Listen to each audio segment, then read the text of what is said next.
Izin Tuhan, Iya. saya mau bertanya tentang arti sebuah kehidupan. Terkadang saya tidak tahu apa tujuan saya hidup, untuk apa saya hidup, dan kenapa saya dihidupkan. Sebuah pertanyaan yang sangat bagus sekali.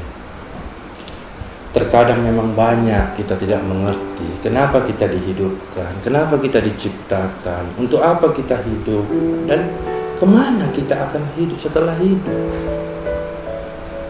Kita buka dari pertama. Di alam ruh, Allah menyampaikan kepada sekalian ruh yang di dalam firman-Nya, Bismillahirrahmanirrahim, Alastu birabbikum, qalu bala sahibna. Wahai ruh, siapakah Tuhanmu? Maka sekalian ruh menjawab, Engkaulah Tuhan kami ya Allah, dan kami menyaksikan Engkau Tuhan kami ya Allah. Setelah itu perjanjian itu dikukuhkan oleh Allah dengan ruh. Dan setelah itu ruh ditiupkan ke dalam rahim seorang ibu. Dan setelah itu dia menangis menjerit telah lahir di muka bumi yang penuh dengan kemunafikan.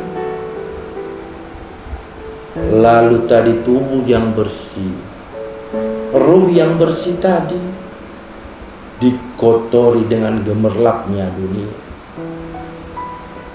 Layaknya seorang anak kita bawa ke tempat bermain, kita kasih permainan dunia, setelah itu lupa dengan orang tuanya sampai waktu habis dan kita kembali memanggilnya. Begitu juga dengan kehidupan kita di dunia ini. Di dunia ini kita dihidupkan, tapi kita tidak mengerti akan janji pertama kita. Engkaulah Tuhanku ya Allah. Tapi kita melupakan hal itu. Kita terjebak dengan permainan dunia yang telah diwariskan turun-temurun kepada kita. Apa itu? Yaitu mencari sebuah harta untuk kelangsungan kehidupan. Apakah harta itu bisa menjamin untuk kelangsungan kehidupan? Apakah upaya kita itu menjamin kelangsungan kehidupan? Sehingga kita lupa kepada yang mempunyai dunia ini, yang memberikan rezeki kepada kita. Banyak orang tua menumpuk-numpukkan harta. Setelah itu apa? Di masa tuanya dia titipkan anak-anaknya dengan harta yang ditumpuk-tumpukkan. Dan dia membayar semua akan jeripaya di dunianya itu dengan sakit yang diderita. Sehingga apa? Sehingga dia banyak tidur di rumah sakit untuk mengobati segala penyakitnya dengan harta yang ditumpuk-tumpuk tadi. Lalu Allah memanggilnya, sehingga anak-anaknya mulai berkelahi dengan harta titipannya. Tuhan bertanya, hidup itu untuk apa? Allah menciptakan kehidupan itu untuk kita, untuk mengabdi kepadanya, menjadi seorang hamba. Tetapi kita lupa menjadi seorang hamba. Malahan kita menjadi seorang raja di atas muka bumi ini. Sementara Rasulullah abduhu wa rasuluh adalah seorang hamba.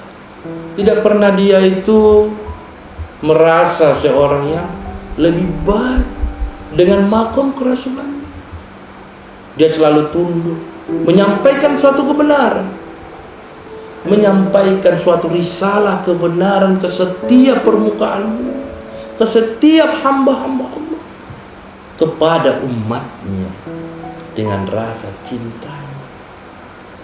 Pernahkah Rasulullah membenci baik itu Nasrani, Yahudi dan segala macam? Tidak. Lakum dinukum waliyadin. Itu agama mereka, silakan kerjakan agama. Rasul juga menjamin kebebasan untuk beragama. Masihkah Tuhan protes jikalau yang Tuhan sebut kafir-kafir itu nanti suatu saat akan menjadi hamba Allah yang sangat mulia? Jadi itu semua tidak ada. kehidupan di dunia ini adalah sebuah persinggahan sementara. Untuk apa? Untuk kita menjalankan apa yang dirisalahkan oleh Rasul. Tuhan harus mengemban suatu amanah, menyampaikan risalah. Kebenaran akan Islam itu rahmatan lil alamin, bukan suatu kebencian. Tubuh itu harus bersih, bersih dari segala-galanya. Hati ini harus dibersihkan supaya dapat arti daripada sebuah kehidupan. Jikalau hati ini tidak pernah dibersihkan, jangan harap kita akan mengerti akan suatu kehidupan, dan nantinya kita akan tersandung ke dalam lubang yang paling dalam. Karena kenapa? Di dalam masa hidup kita di dunia yang titipan ini, hanya saja dibarengi dan dibaluti dengan sebuah kebencian. Al-Quran itu bukan hanya sekedar bicara. Al-Quran itu adalah jiwa kita. Hadis itu bukan hanya sebuah bicara, tapi hadis itu adalah perbuatan kita. Pernahkah Rasul berkata tanpa diperbuatnya? Tidak pernah, Tuhan. Tapi kita sering berkata tapi tidak pernah berbuat. Seorang hamba Allah itu harus rahmatan lil alamin, rahmat sekalian alam. Jadi inti daripada kehidupan itu menjadi seorang khalifah Allah di muka bumi ini, menebarkan segala kebaikan sampai akhir hayat kita, menyampaikan suatu kecintaan kepada Allah, kecintaan kepada tumbuhan, kecintaan kepada hewan. Mereka juga punya hak. Tidak ada yang berbeda, Tuhan, sampai hidup itu menjadi indah. Jadi Tuhan, mulailah untuk mengerti suatu kehidupan, makna dari kehidupan.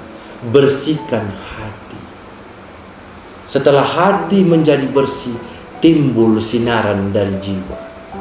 Jikalau jiwa Tuhan menjadi besar, seluruh masalah di alam semesta menjadi kecil dalam pandangan Tuhan. Hidup ini hanya sementara, Tuhan.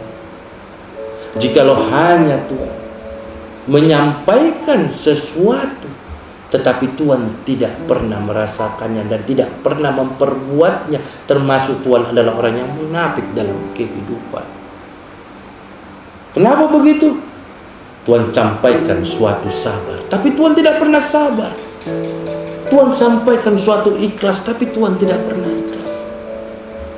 Jadi manusia yang utuh itu adalah manusia yang bermakrifat kepada Allah, membersihkan hatinya, sehingga Allah akan menuntun kehidupannya di dunia lahir dan batin sampai dia menjumpai dengan Rabb-Nya. Itulah makna daripada sebuah kehidupan. Jangan kita dalam kehidupan ini seperti hewan. Hewan melahirkan anak, setelah itu membesarkannya, setelah itu dia besar, bisa mencari makan sendiri. Setelah mencari makan sendiri, dia juga akan mengakhiri hidupnya. Sama, kita besarkan anak-anak kita. Setelah kita besarkan anak-anak kita, kita jadikan dia menjadi sesuatu, apapun bentuknya itu. Setelah itu mereka tidak mengenal arti sebuah kehidupan, arti sebuah tanggung jawab yang diberikan Allah Ta'ala. Sehingga nanti ketika dia menerima sakratul mautnya, dia akan menggigil ketakutan. Kenapa begitu? Karena dia telah berjanji kepada Allah, alastu birabbikum qalu bala syahidna. Engkaulah Tuhanku ya Allah, tapi tidak pernah mengerjakan apa yang diperintahkan Tuhan. Bersembunyi dalam kehidupan.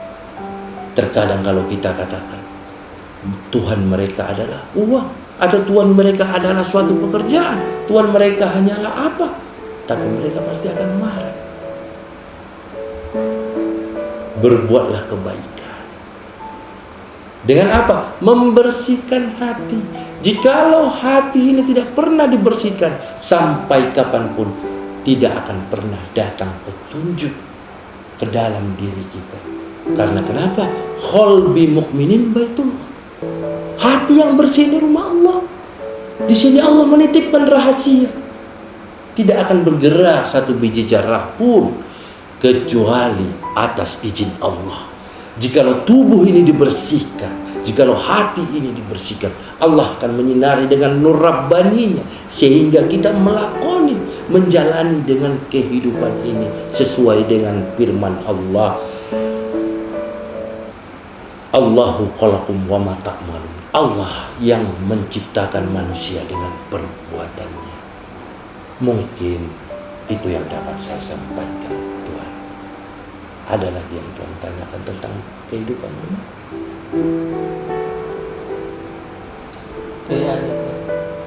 Berjalanlah menuju kehidupan yang lebih baik. Bersihkan hati. Carilah mursyid yang sampai kepada Allah, yang bisa menuntun rohaniat Tuhan sampai kepada Allah. Di mana itu? Nanti kita akan bahas. Saya akan menunjukkan jalannya. Tuhan akan saya tunjukkan jalan. Bagaimana membersihkan hati itu. Bagaimana mengarungi lautan kehidupan di dunia ini. Terima kasih kunjungan kedatangannya.